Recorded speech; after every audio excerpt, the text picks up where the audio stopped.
இது என்ன அறுவடைமா நடக்குது? இது வந்து எள்ளுங்க, எள்ளு. எள்ளா?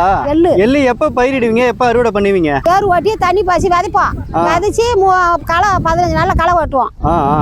அப்புறம் 3 மாசத்துல அப்புறம் அதை அறுவடை பண்ணுவோம். இப்போ எங்க களத்துக்கு எடுத்துன்னு போறீங்களா? ஆமா, இத களத்துக்கு எடுத்து போய் அடுக்கி எத்தனை நாள் காய வைப்பீங்க? அது ஒரு 5 நாளைக்கு இருக்கும்.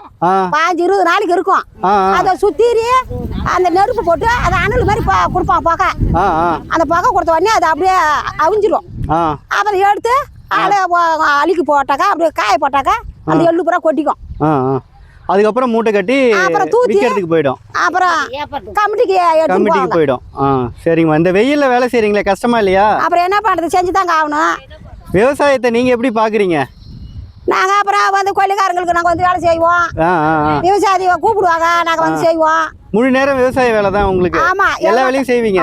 களை எடுப்போம், நடுவோம், நாத்து தூப்பீங்க. விவசாயிங்க எந்த அளவுக்கு நமக்கு உணவு கிடைக்கிறதுக்கு கஷ்டப்படுறாங்கன்னு சொல்லிட்டு.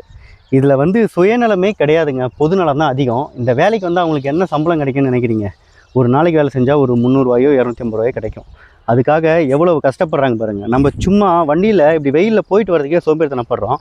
ஆனால் இவங்க இந்த விவசாய வேலையை இந்த வெயிலில் எந்த அளவுக்கு ஆர்வத்தோடையும் ஆசையோடையும் பண்ணுறாங்க பார்த்தீங்களா? இது போல் நிறைய விஷயங்கள் தெரிஞ்சுக்க நம்ம சேனலை சப்ஸ்கிரைப் பண்ணிக்கிங்க. வாழ்க தமிழ், வளர்க விவசாயம். நான் உங்கள் தமிழ்.